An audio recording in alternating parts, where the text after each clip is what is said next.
Greetings, everyone. Master Grogan here. Hope you're having a fantastic day. Well, we're back at it again. Can you believe it? Another live stream, another amazing guest coming at you.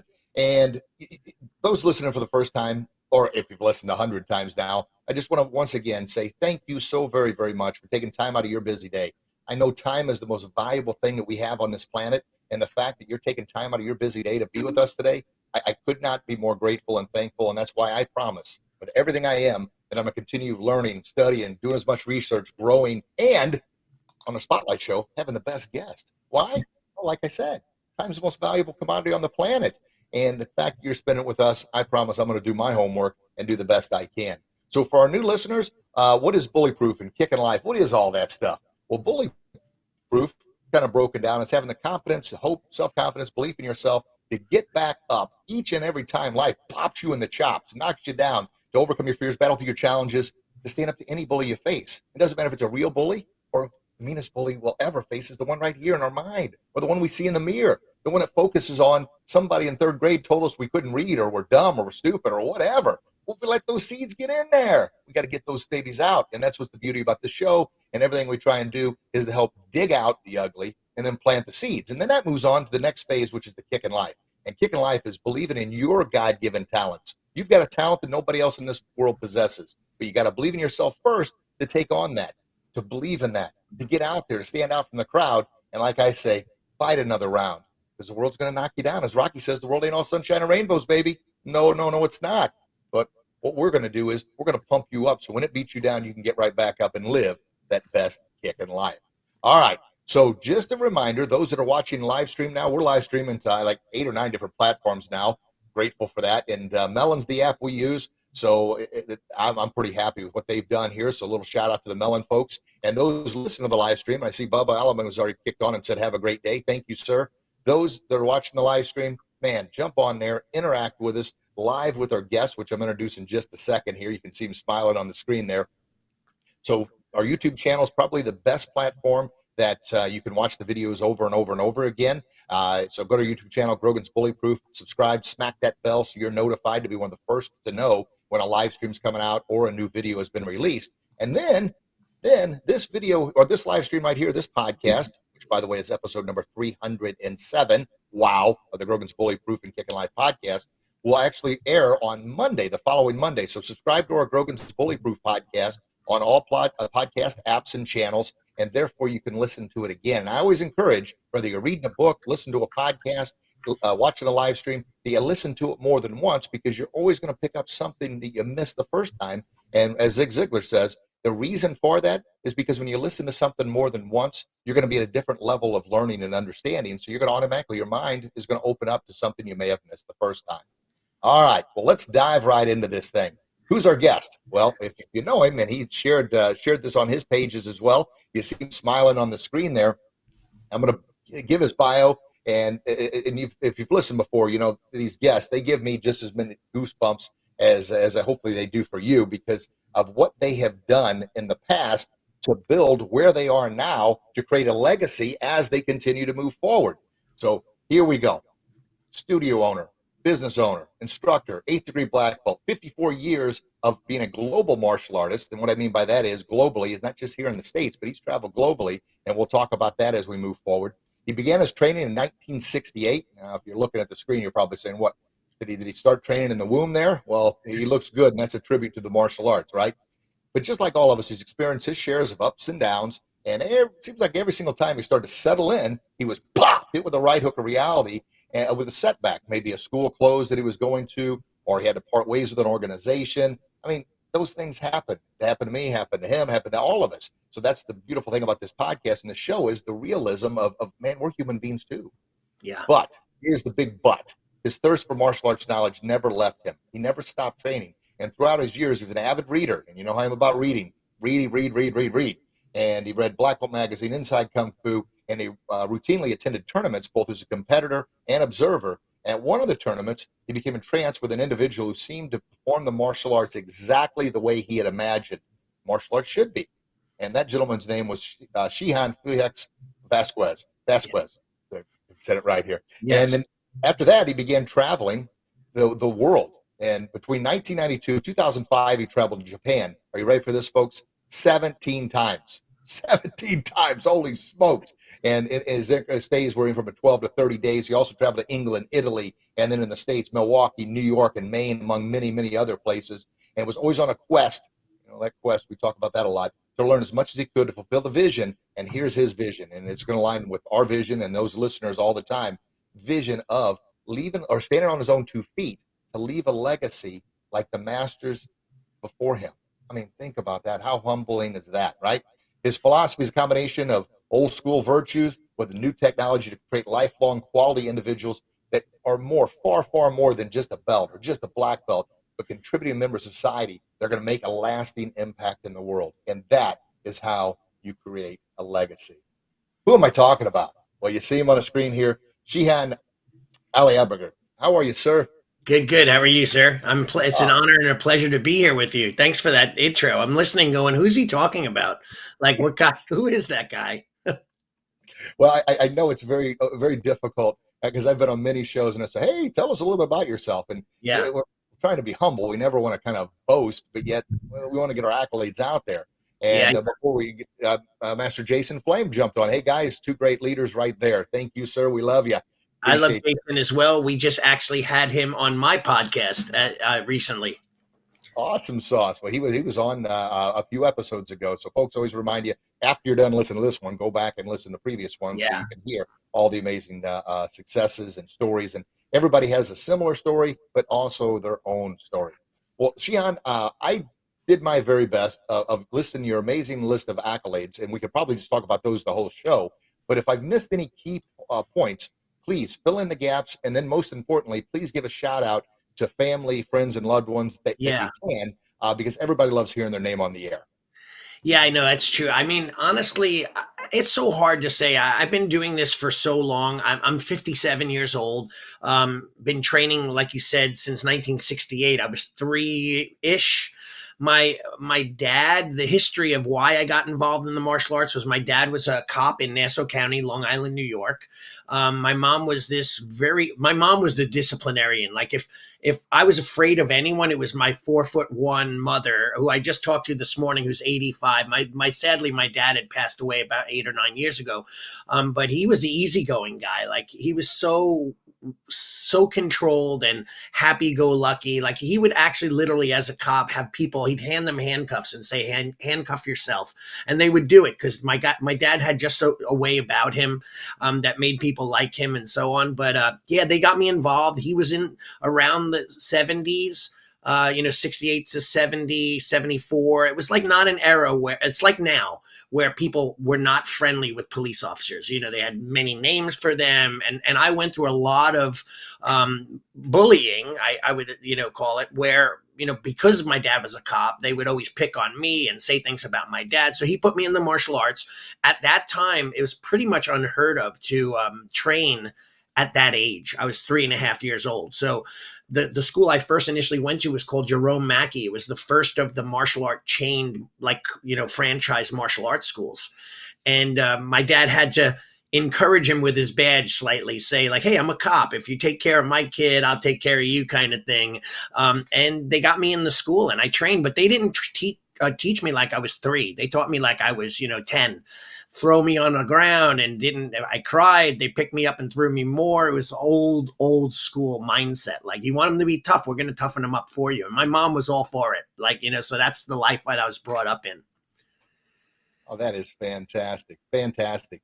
And as you mentioned, things seem to circle around, Right. good or bad. Mm-hmm. So why were police officers and cops and everybody disrespected back then? Yeah. Well, we can only imagine. Well, I'm a firm believer, because people ask all the time, why do I feel there's so much disrespect in the world? Right. Lack of respect. And I said, well, I think it all boils down to lack of self-respect, because when a person doesn't respect themselves, it's nearly impossible to respect anything or anyone else. So it all starts kind of inside the core. And a lot of that has to do with families and upbringings and what we're planting, as I like to say, in our mental garden. And I'm very hopeful that the disrespect for police officers is behind us again, and we're moving forward to understand that these folks put their lives on the line. Are there some bad ones? Absolutely. But you name any profession that you don't have a handful of knuckleheads that mess it up for everybody. Absolutely. But police officers go out there for the right reasons. And officers, I know we have a lot of officers and martial artists and first responders that Yeah. listen and give feedback and comments. God bless you. I will continue to praise you, continue to do, because I just ask you, keep doing what you do. Don't get Right. down, but then also weed out the bad ones, because for whatever reason that negativity gets all the attention, and we don't need it. We don't Yeah, need and one thing I will just on that note, I'd like to point out, like, if you're, if as martial artists we teach children, and you have children that listen, and then those that are just blatantly disrespectful, those blatantly disrespectful people are treated in a different way. So, like, I'm furious when I see these videos that they're literally like, agitator videos. A guy gets pulled over, he was speeding, he missed the stop sign, now he refuses to give him his information, and they're hassling the police. I couldn't imagine, like, my dad back in the day, guarantee you, would have had, step out of the car and it would have been, let's go behind the building and a little bit of billy club work with a phone book, and, like that old school, like, hey, you're not going to listen to the authorities, you're in trouble. And, honestly, I think that's what's missing from the world today is fear. Not fear like we have to walk around afraid, but fear of, actions taken and responses given. Right. Like, so in other words, like when I grew up as a kid, if you said something bad to some guy in the school, you had the fear of getting punched in the face. Right. You had the fear of, if you were going to speak up and step up, you were most probably going to be called out and gotten into a fight, or right then and there, or later on. I'll meet you at the, in my school was at the bridge. I'll meet you at the bridge at 2:00. And how many times I was at that bridge? I mean, I was in trouble all the time. Cops would come and break up the fights that I had. And, I stood up for how I felt, and we would fight it out, and quite often be friends afterwards. Even if someone got a black eye or a bloody nose, or, a punch in the face, we ended up having mutual respect. And nowadays, no one has a fear for any repercussions on anything. Talking to a cop, politicians speaking outward, like whatever, it doesn't matter. I think that consequential respect is gone, right? I couldn't agree more. My gosh, and I wrote down what you said: actions taken is response given. I've never heard it put that way. That's Yeah. fantastic. And Yeah. it boils down to, and you touched on it there, consequences for action. That leads to respect. Hmm. And something I say quite often. I say, I realize I believe there's so many a-holes in the world, or Right. disrespectful people, Yeah. simply because there's not enough consequence for action. Because if you're Right. a jerk and somebody pops you in the mouth, now I'm not suggesting you just go around punching people in the mouth, but I Right. am saying, if you fear that, my gosh, the last time I was a jerk, I got a black eye or a bloody nose, I'm going to Exactly. think twice before I do that again. And that's a consequence for action. But unfortunately, Yeah. kids are being raised in an age where they're not responsible for anything. They're not accountable for their actions. And Right. to me, and the listeners all the time, the brand, Brogan's Bully Proof and Kicking Life, Yeah. I believe that we do not hold people accountable at kids at a young age. We Oh, are absolutely. future bullying them, Yeah. because as they get older, they never learn to be respectful. Yeah. And if you can't handle small problems, you sure as heck aren't going to be able to handle big problems. And that's what drives me to do it, what I keep doing. Yeah. Suicide is the second leading cause of death for ages 10 to 34. Right. Why? The biggest reason is, bullying, but I say it's more self-bullying, because there was never accountability. You never learned how to problem solve at a young age. So when you got older, you just think you're accountable. And then you Yeah. realize you get bang, hit with that right hook of reality. Life just isn't that way. Yeah.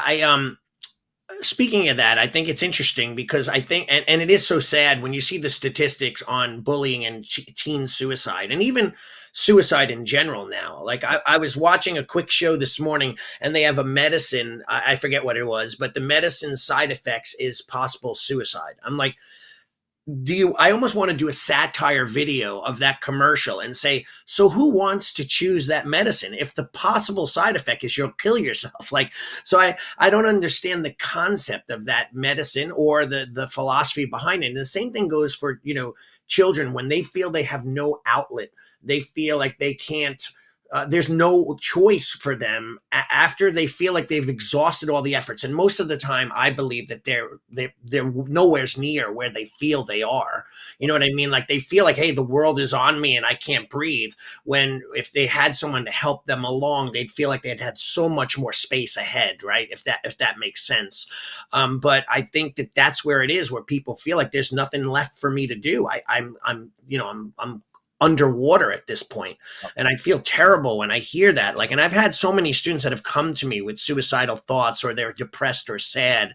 And quite often just a shift in philosophy. They say to me like, wow, I never thought of it that way. And then they're able to change how they think. And I had a yoga teacher, he passed away. He was 122 years old when he passed away. His name was Swami Bawaji, one of the oldest living humans on the planet. When I knew him, he was like 114. I trained with him up until about 122. And he'd often say to me this one quote, you're going to love this. He'd always say, while you're making these stories and scenarios in your head up, about how bad this person's treating you, and you're thinking about this movie in your head, he goes, that person's out tap dancing, having the time of their life. They're not giving you any thought.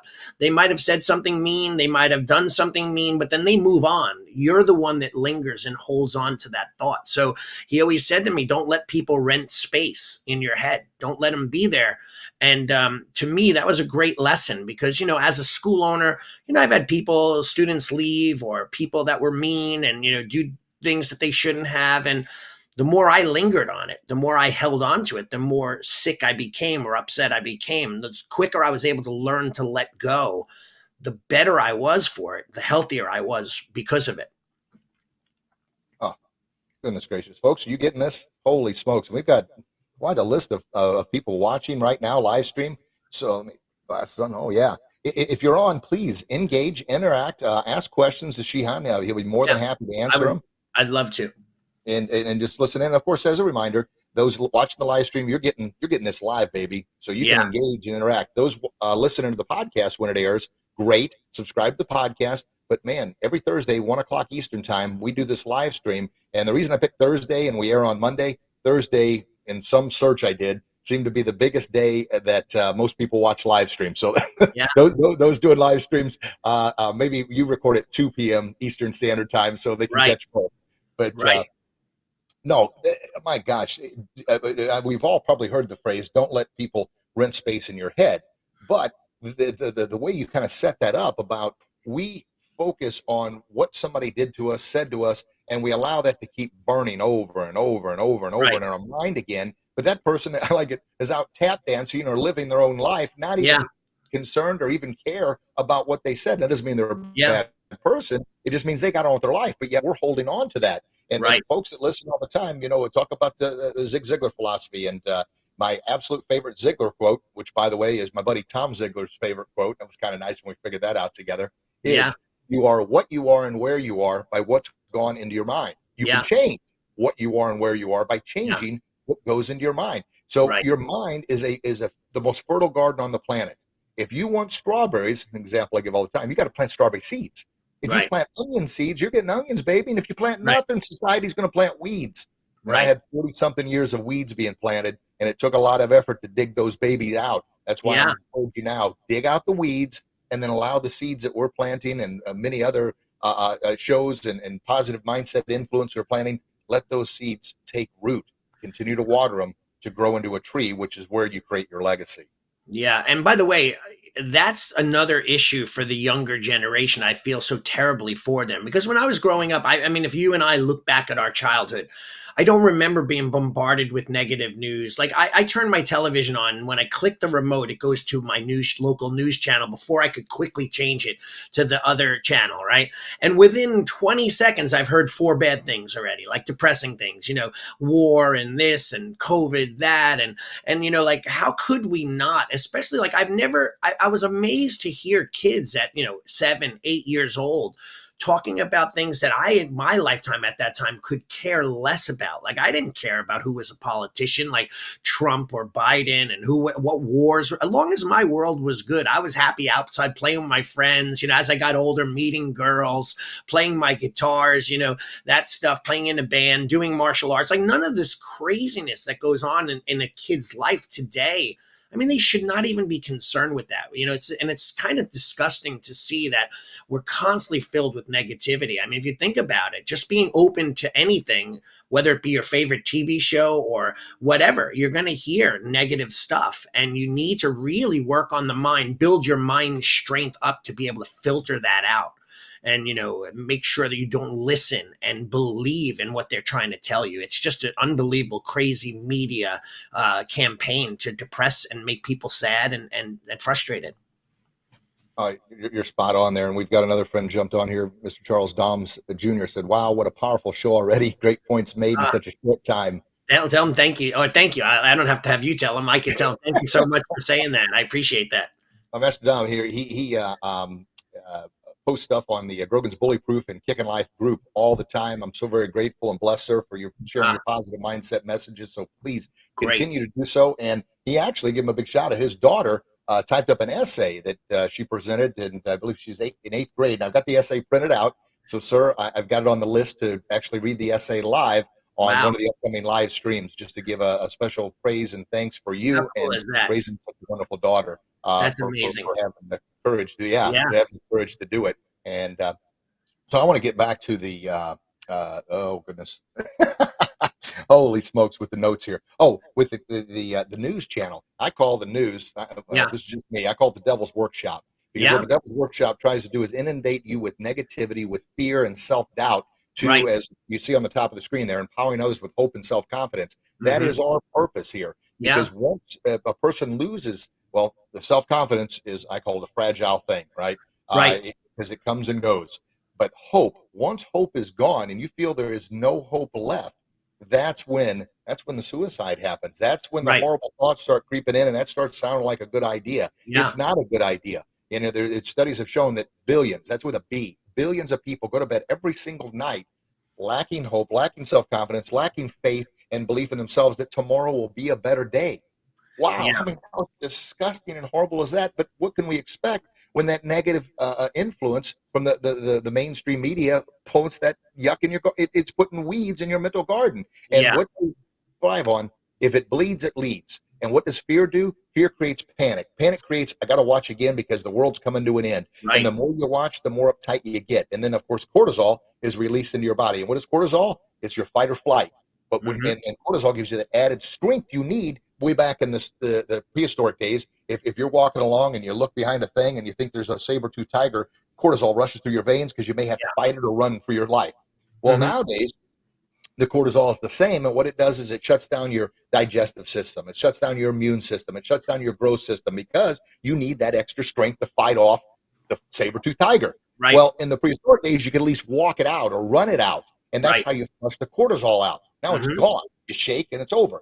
Nowadays, we're so constantly inundated with negativity that the cortisol never gets flushed out. So no wonder we have digestive problems, immune problems, growth problems. And then, of course, what commercials, and people, you hear me talk about this a lot because I'm so, it's angering, but I want to get the word out. So you turn off the negative news. But what commercials air during all news episodes? Digestive system problems, immune system problems, growth problems, go see a psychiatrist problem. And if you need help, get the help. But the problem is, it's what we're putting in here, and our mind just keeps craving it more and more and more. It's an addiction. Turn it off. It's true. I always say, that, and by the way, this is even a martial art philosophy, so that, what we focus on will become reality for us. Right. And you just basically said that, over that entire statement is that what we see, what we hear, what we eat, what we eat mentally and spiritually, is going to become who we are. That becomes our outcome. Right. It's just like if you're a martial artist and you train lazily, you're going to be a lazy martial artist. Right. You're going to, if you don't put it, and I try, and it's such a shame these days too with young kids that they don't have that motivation that I had when I was young, or even in the early 90s where you'd tell a kid to do it this way, instead of them ignoring you and doing it the same way they were doing it, they would really care what you said to get it done. And I think that's slowly dwindled because sometimes people don't really have reverence for the teachers. They don't believe that they're the experts. But mindset is everything, though. If you think about it, I wrote a book called The 5 Gateways to Happiness. And it's a small little tiny book. And in it, I say to people, we should have a list. And there's an I hate list and an I love list, right? And it's simple. It's a simple exercise for our listeners. I'll share it with you guys. So if you have things in your life that are disturbing, most people just suck it up and deal with it daily, right? They don't make any effort to make changes, right? So, but quite often they don't understand what's so disturbing about that I hate list, right? And then you have an I love list. So if you just sat at your computer and you could type fast, or if you wanted to write fast, and you would just start with the number one and just write down everything that you hate about your life. And when I say hate, hate's a strong word, but like, some things you'll have no control. Like I hate paying taxes, right? I hate when the government takes my money and sends it off to another country and wastes it, right? Like I hate when I have to watch commercials that are like, that are not age appropriate, when I'm sitting with my 22-year-old daughter during a regular show and they're showing these commercials on, all these different things. I won't even get into it, right? Like, so I write my I hate list and I will throw up on my computer until I can't write anymore. I might have 100, on my list. And I did this myself. And then I would go to my I love list and I'd write all the things that I love. And by the way, that's difficult. You'll probably have a third of the I loves that you do the I hates, which is kind of weird because it's hard to dig out those things because we're so used to focusing on the bad stuff, right? And anyway, what you do now is not just purge on the paper and put it out there, but now you have to work on simple things like eliminating the things that you hate. Because what's the sense of living a life with 100 I hates in the left-hand column and 20 I loves in the right? So it's quite often easy to eliminate or limit or fix the things that are bothering you. I'll give you one simple, crazy, silly thing. And so years and years ago on all my YouTube videos, there would be people that are like YouTube warriors, like, oh, you suck. You're a terrible martial artist. You move like, this. You don't really know ninjutsu. You don't know how to do anything. Like, and I would somehow want to take those people and fix them. So I would say, either, yeah, I wish you could come to my school and we'll work it out on the mat, but then I would try to like logically speak to them. And of course, it's an endless, it's not going to fix anything. So I'd stay up late at night thinking about these comments because they bothered me. And what I did was I realized that, well, how can I get rid of this? You know what? I'm going to shut off the comments on all my videos. And no longer could anyone write anything negative. They could thumb up or thumb down me. And sometimes thumb downs don't mean that they don't like it. They just might not have liked the content or might not have liked the presentation. But it didn't have hurtful words that I was accepting into my life. So I eliminated that. If you go to any of my YouTube videos, you notice I do not allow comments, right? And I literally had such a removal of annoyance and pain that bothered me, things that were keeping me up at night, that frustrated me. Even though I knew that those words meant nothing, they still bothered me as a person. So that was one of the major, I'm going to get rid of that. That was an I hate on my I hate list. I hate when people comment negative stuff on my videos or say bad things about my school. So I eliminated those things from happening by simply just pushing the button and eliminating the comment section. I could have been bigger and said, I'm just going to ignore it, let them comment away. But I always would find myself reading them and they would bother me. Even though I was bigger than that, I still would internally take it in. So if you could go through your life and look at the I hate list and then start changing it, right? And saying, okay, how can I eliminate? How could I get rid of? How could I replace it? And it could be minor stuff. Like if you're a martial arts school owner, like I hate cleaning the bathroom and, replacing the toilet paper. Well, see if someone would mind doing that for you. Maybe hire an employee or get a cleaning company. It's little things like that. And then the I love list, I love cooking. I love listening to music. Wow, I'm going to put both of them together. I'm going to put my music on while I'm cooking, right? And now I'm starting to learn to enhance the I loves and really pay attention and recognize. I love when I spend time with my family, but I can't do it because I hate it. I'm always at work. Well, how can I change that by spending time more with my family? Well, I got to adjust my work schedule and then focus on the I love things, right? And all of a sudden my list started to become more top heavy on the I loves and less top heavy on the I hates. And then my life shifted tremendously. Like my happiness shifted tremendously. That everyday occurrence of being in the rat race started to shift because I was focused on the positive, the law of abundance versus the law of scarcity, the mindset of scarcity. Like I can't get it. I can't do it. I will never have it. And that's the shame about our society today. We're all afraid that we can't, when in reality, if you want to, you can. You just have to learn how to. So there you go. Boom. What do you think there, folks? Holy smokes. Fantastic. And so much to unpack there. Goodness gracious. But I want to get back to the book, Five Gateways to Happiness. Yeah. Um, Fantastic. And where can they I'll find the show book? it to you. I have it right here. I got it on my shelf. I'll pull it down. And see, there's another benefit. Those watching the live stream, you're actually going to see what the book looks like. Yeah, just And if you want to go, I have it on Amazon, but if they want, they could get it from my website. But it's simple. Like I said, it's only 50 or so pages. It's not you could read it in one sitting if you really put your mind to it. And it's got some real basic stuff, but simple stuff on how to increase. Look at the I love list and the I hate list. Imagine how impactful that could be to your life. That's in the book. And a lot of times people don't think of it that way. So I just put it on paper so they could use it as some sort of drill or exercise.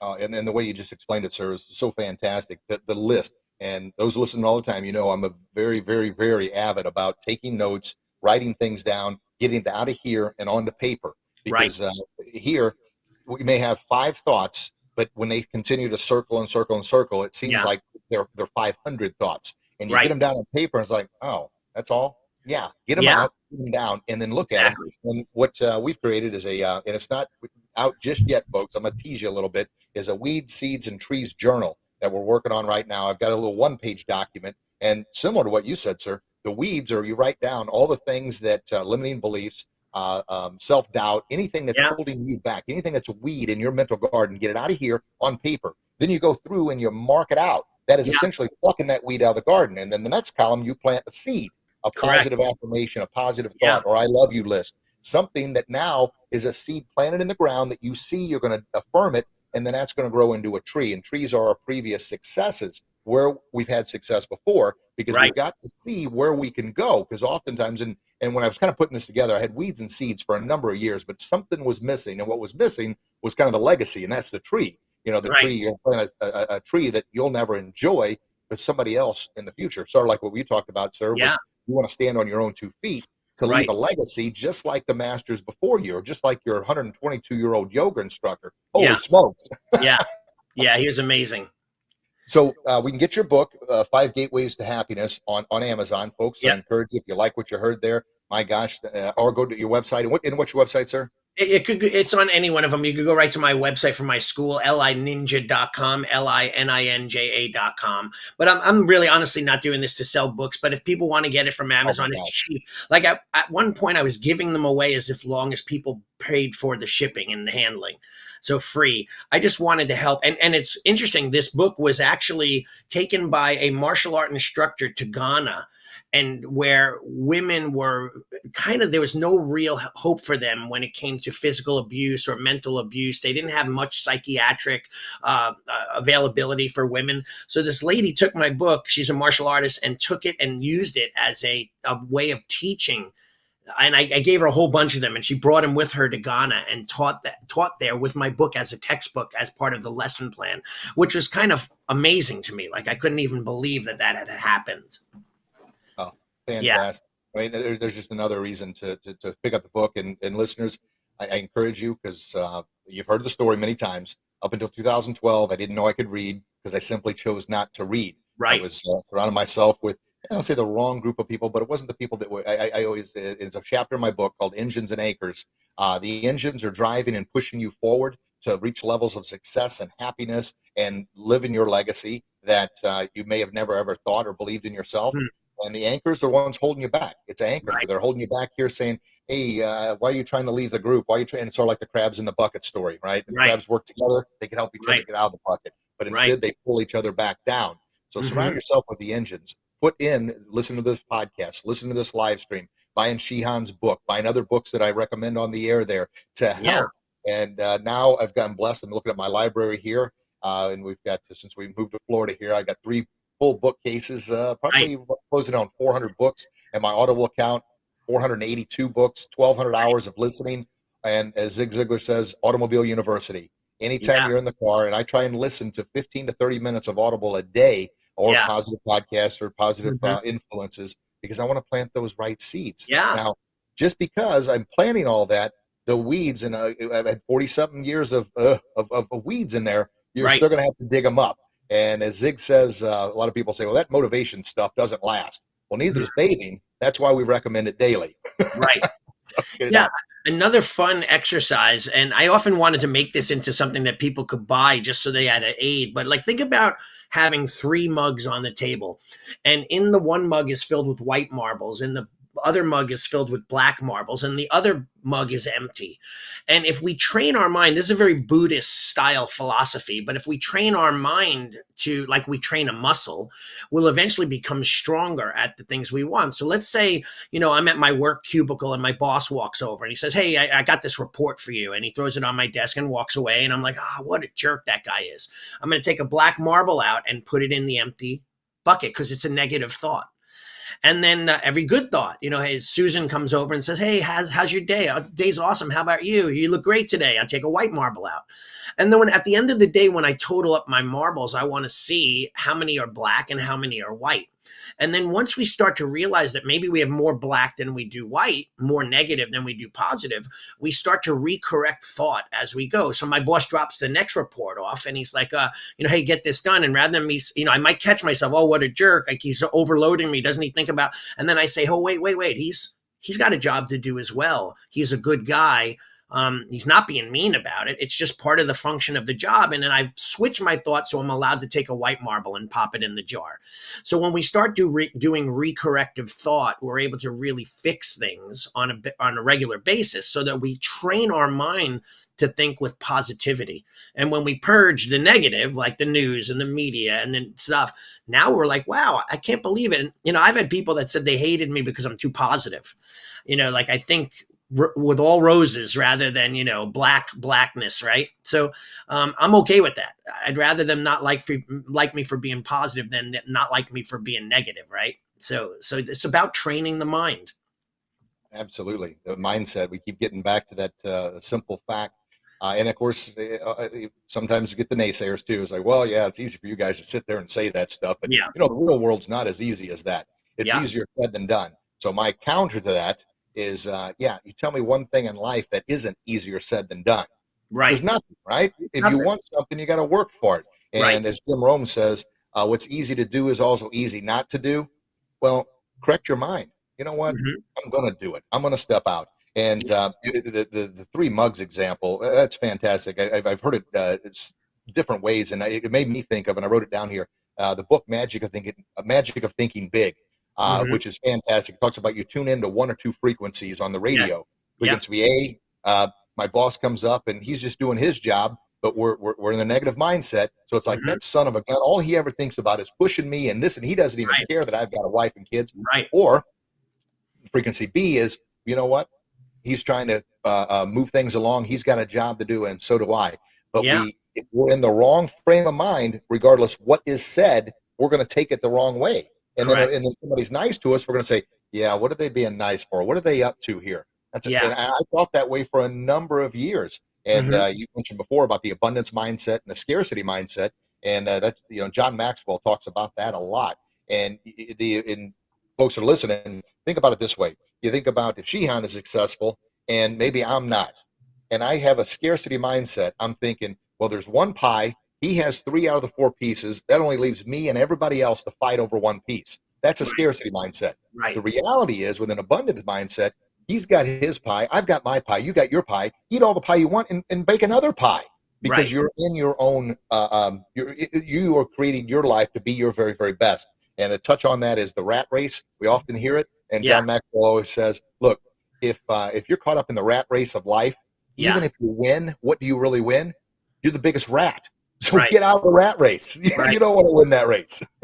Yeah, and one thought, I love what you said, and one thought that's quite often overlooked, and by the way, it's probably the most underutilized thing in the human race, is to ask, right? So you have four slices, and now you have four slices to go around between five people. You could always say, "Hey, would you mind if I took an extra slice for him? And most people are very generous. I mean, it's very rare that you get someone who's so selfish. And, if they're darkened and they're terrible people, maybe yes. But the most majority of people, 99.9% of the people, will do kind things for others. Sometimes, though, it's not in their nature. They're not thinking about it. They won't go out of their way to do it. But just asking sometimes is able to get people to do things. I know that martial artists are so generous. Like, you call any martial artist and you ask them advice, you would think that they won't share with you, maybe because they don't want to share their trade secrets. And my wife would often ask me, like, oh my God, you share with everyone. You tell them how to run their school. You help them do things.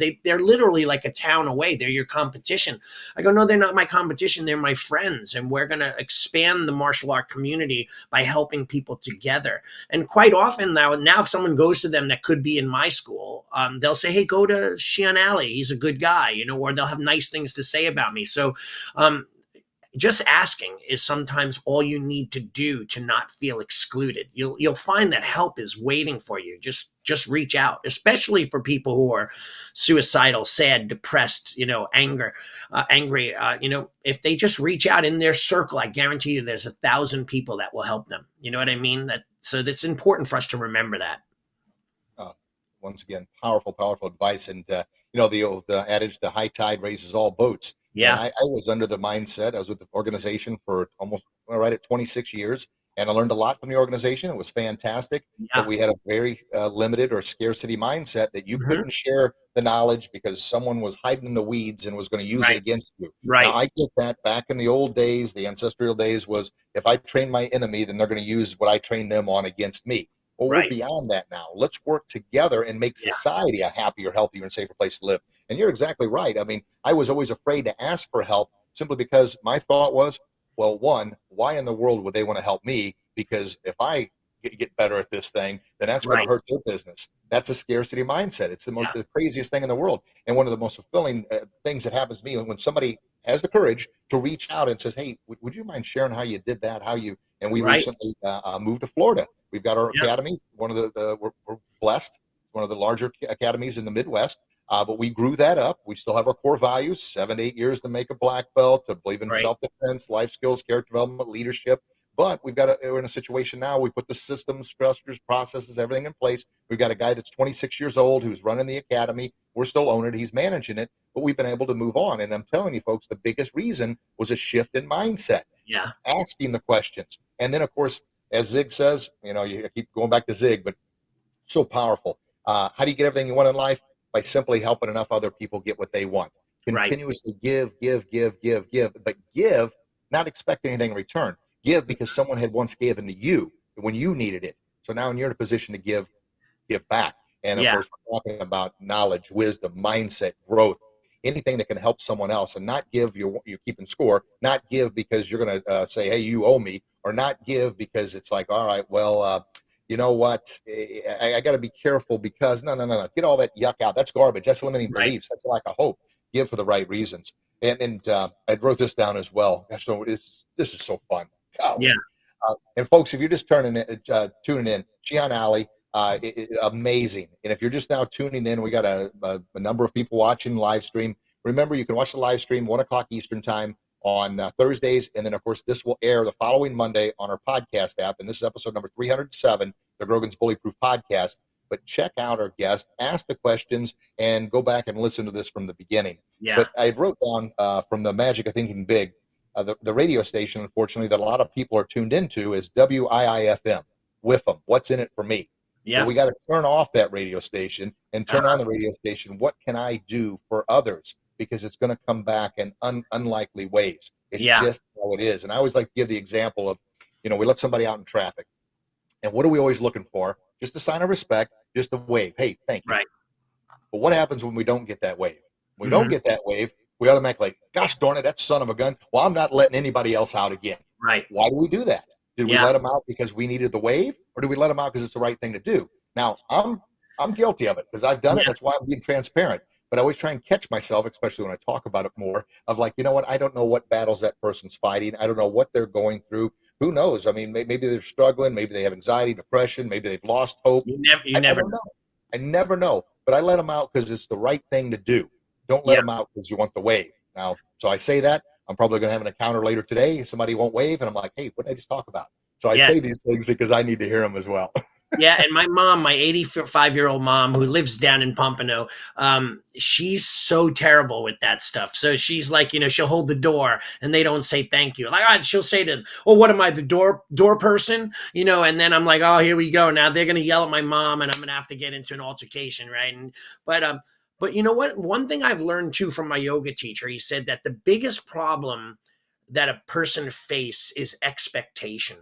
So when we expect that person to say thank you, because that's what we would do, but we don't know, like for example, like in certain cultures, when people sneeze, you say "God bless you." In other cultures, they don't say a thing because it's not part of their culture.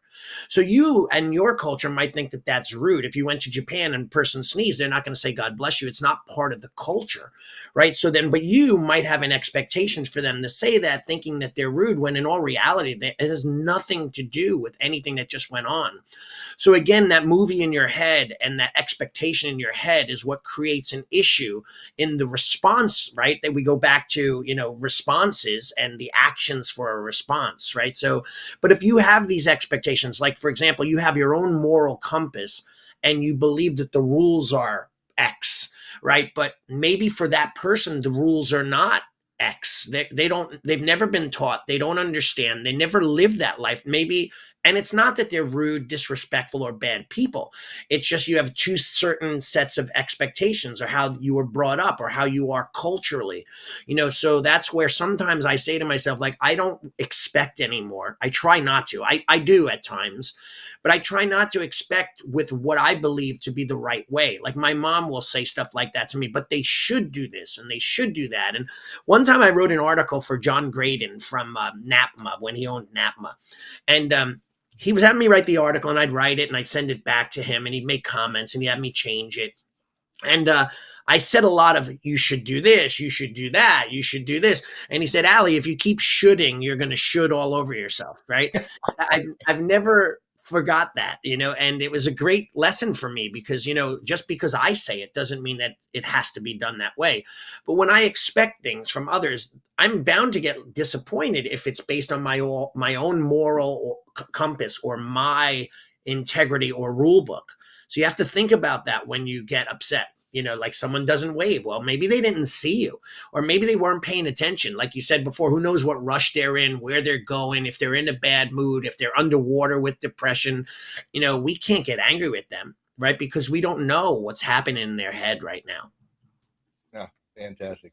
And just the should have. I did a video on that some time ago. It's probably time to do another one. And Yeah, it was I got to stop should have and all over myself, and I got to right, get off someday I'll. right, And should have and all over myself as I should have done this, I should have done that, and someday I'll get to that. right, So it should have right. and all over yourself, and get off someday I'll, and just Yes. do it.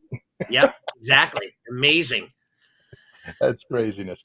So I hope I'm covering a lot of stuff that's good for you. I want to make sure that the listeners, Oh I my know God. these podcasts go so quickly, so I'm always you're always welcome to ask me if you want me to do more. I'm available if you need me Oh, that and would be stuff like that. But yeah, fantastic. I hope that people are getting something out of it. Yeah, it's always some podcasts we get a bunch of questions. Others we don't. Of course, once again we don't know, but it's out there, and that's the whole thing. And Yeah, I literally on a weekly basis, somebody asks, "How do you do that podcast thing? How do you do that live stream thing?" right, Well, it's the app I use once again is Melon. There's many other apps out there, but we all have one of these things. Unfortunately, that we use too much of as our right, cell phone. But just put that thing up there. And how I got the chance to do a podcast was I had 100 and something. Facebook videos out, or just I guess videos that I posted on Facebook and right, YouTube, and someone happened to see it, and they said, "Hey man, you ever thought about doing a podcast?" And this was right, in 2016, 17, and I've been doing videos since 13. And I said, "Well, sure, I guess I don't even know what the heck a podcast was," and I didn't truly right, know what a podcast was at that time. And right. the next thing I know, I'm doing a podcast. This is episode number 307, and we've got 700 something videos out on our YouTube channels, Grogan's Martial Arts and Grogan's Bully Proof. Right. So, like I said, subscribe and check those babies out. But Yeah. one turns into two, turns into three, and then, of course, the consistency of continuing to do it. But I like, gosh darn, so many different things. I got just a whole page of notes here. Back to the 5 Gateways to Happiness, your book. Make sure you folks should check that out. And if in what area are you in again, sir? In case people want to come and check out your academy. Oh, I'm in Long Island, New York, in Long Suffolk Island. Yeah. County. Yeah, the town of my school is East Islip. Okay. Yeah. So check But it yeah, out. people can come down. You could find me on the web at lininja www.lininja.com, lininja.com. I'm a Long Island ninja, right? So Long Island yeah, Ninja. I like that. yeah, And then you'd mentioned, and I get this comment a lot. What about keyboard warriors? And that's kind of yeah, what we call them in the martial arts industries, keyboard warriors. They hide behind a keyboard. And I got a funny story about that. With I love what you said. I wrote this down as a note to myself. Shut off the comments, because what happens? We get 100 likes, and we're like feeling good, and then yeah, we get one negative, and we yeah. allow that negative to outweigh the 100 likes. Of That's course. because we're putting too much value into the comments, Right. and we got to do what we believe is right. And some people like it, some people won't. And Yeah. I kind of wrote here the movie, was it Wreck-It Ralph 2, when he whatever it was, with he had to get so many likes in order to get enough points to earn a steering wheel or something. Right. But he gets all the like comments and he's feeling good. Then he goes behind the scenes and sees all the negative comments, and it deflates him. Yeah. Well, if you put so much focus into the comments, folks, that's what's going to happen. And I'm Yeah. telling you from experience, I get wrapped up in the same thing, but I love to shut off the comments. And the little story, real good friend, Master Chip Townsend, kind of helped knock with a right hook of reality with me during Right. a Facebook battle. I had posted something. I felt really, really good about it. And some guy jumps on there and says, "Oh, yeah, man, that stuff's terrible. I can't believe you train anybody. You're the worst technician I've ever seen. Of You're a course. disgrace. You're a hypocrite." And Yeah. because, Yeah. I mean, you've heard it. We've all heard it Right. before. So I try and humbly reply back, "Thank you for sharing your insight. Please Right. film a video so we can all learn to learn from your knowledge." And of Yeah. course, he types back saying, "My stuff's too deadly. I can't post Yeah. it, and this and that." And Right. I said, "Well, we would all really benefit." Now, I should have let it go, but Yeah. it ties in. Well, Master Chip Townsend sees it going on, sends me a Facebook message and says, "Hey, Rich, just a reminder, this is who you're arguing with." And it was a gentleman that was obesely overweight. It was a cartoon depiction, Yeah. with a black belt barely tied around his waist, his gut Right. hanging out, and he's eating Cheetos on a screen. Right. He goes, "Just a reminder, this is who you're arguing with. Yeah. Quit wasting your time." And I'm like, Right. "Oh my gosh." But as fighters, we get locked in, and that's what the Yeah. keyboard warriors want. It's like Yeah. fishing. They're going to hook us, and once we're in there, we can't back out because, Right. man, I'm a fighter. I got to keep fighting. Well, Right. the suggestion you had about shut off the comments, don't get engaged in the battle to begin with, because you Right. can't win. Yeah. And as being competitors of wanting to win everything, wanting to be the best at everything we do, pick something else to be the best at, not Yeah. getting in keyboard warrior battles. Right. And by the way, as a martial artist, our job is servitude, right? Like I teach my students too, it's service before self. That's a very difficult lesson for people nowadays, right? Everything is, well, I pay tuition, you give me. Like it's a commodity based purchase, right? I was brought up with like I paid tuition, but I did anything and everything I could to help my teachers, love my teachers, care for my teachers.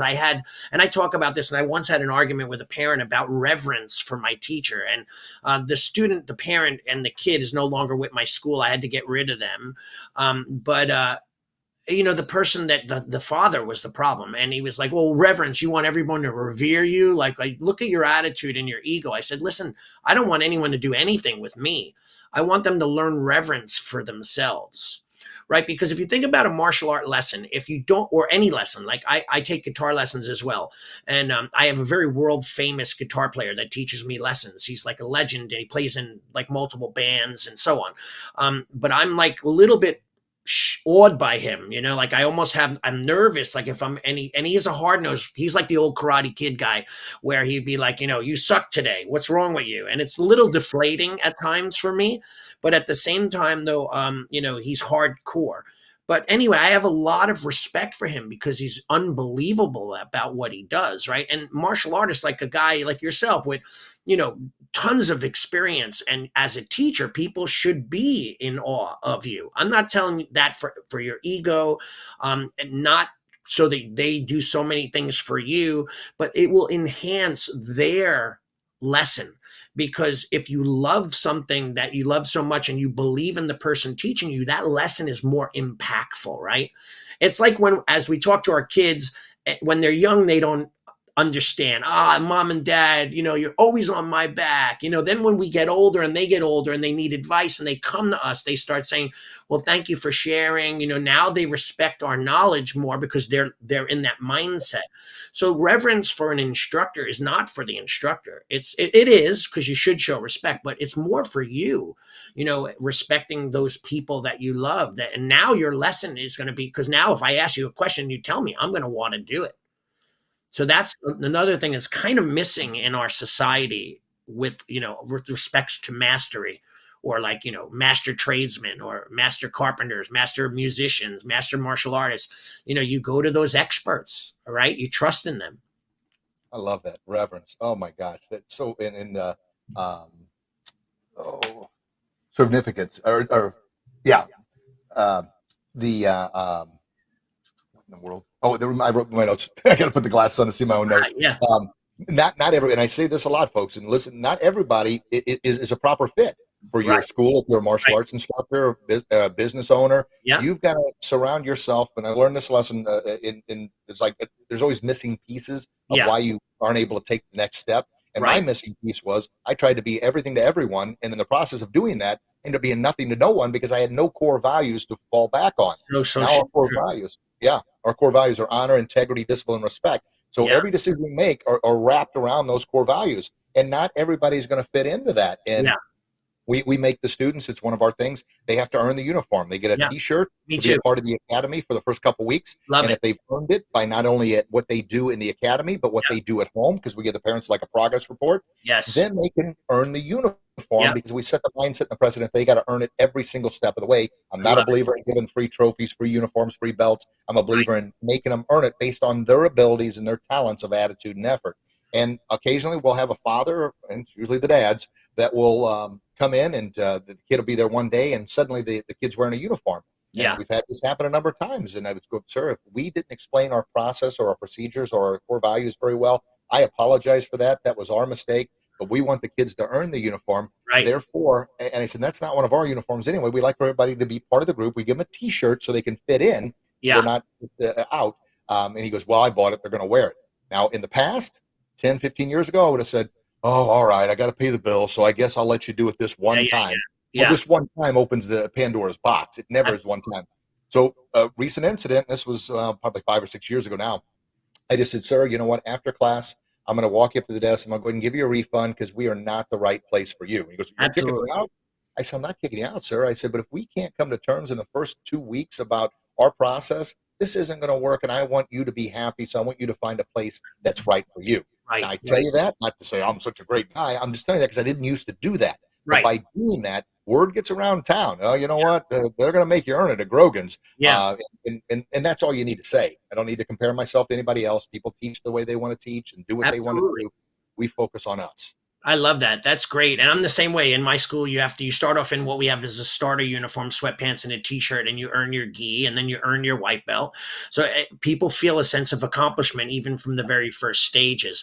But it's funny, like if we owned an ice cream shop and we only had chocolate and vanilla, and people came in and said, I wanted strawberry, if enough of them did it, we might give it to them.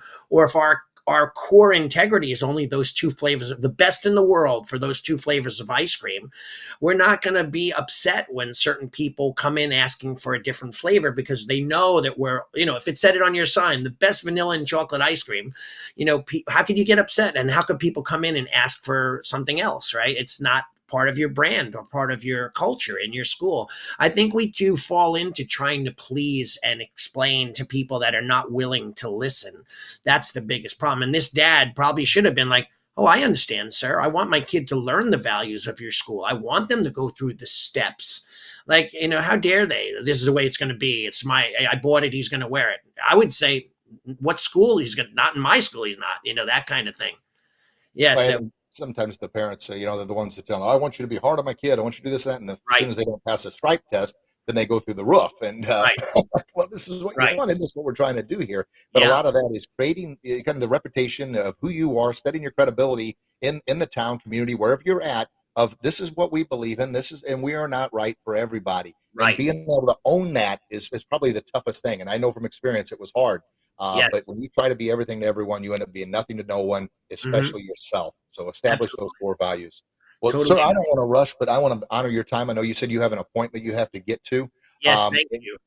So, and oh, goodness gracious, this just means we need to have you on here again. I would So, love it. oh gosh darn, so many notes I haven't even touched on. I Um, love this portion of an interview because, like, for me and you and I are martial artists first and foremost. We run businesses and we make a living, but we do that from the vessel of being a martial artist and what we love.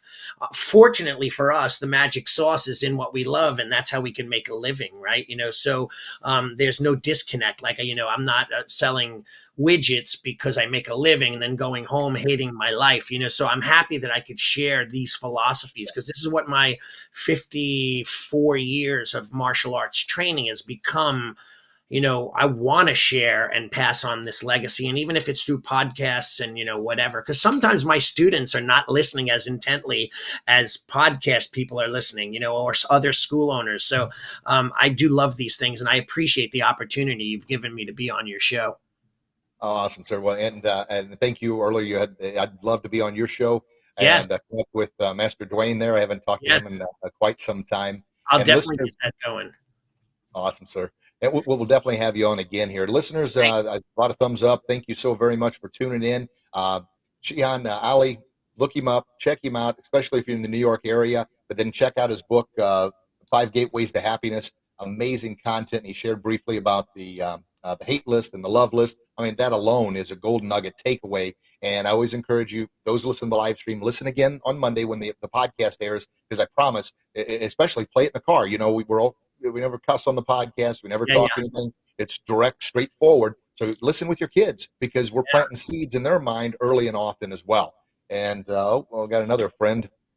Yeah. Awesome show. Great ideas to work on myself with the love-hate list. Always reminded myself, you don't know what others are going through. Thank you all. God bless. Great advice. Thank you, sir. Thank you, sir. Thank you. Appreciate it.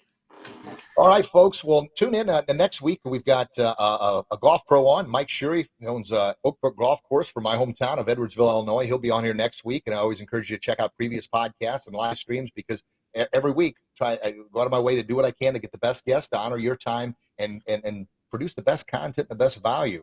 And a quick book update. The book is Becoming Bully Proof. It's a book of my life. It's me as a 12-year-old meeting me 40 years later as Master Grogan. We go on a journey together where the older me is teaching the younger me everything I wish I would have known about life, about standing up for myself, about standing out in the crowd, standing up to bullying to live my best kick in life. It is now, we have a launch date. It's April 26th, and it's going to be exclusively on Amazon for those couple days. And our goal is to get as many copies out there in as many hands as we can to really help make an impact in those that are struggling with bullying. It's written for middle school and up. I encourage and even 9-year-olds it'll be good for because it's a great message. But parents, I encourage you to get it, read the book. It's a fun story. It's a fun read.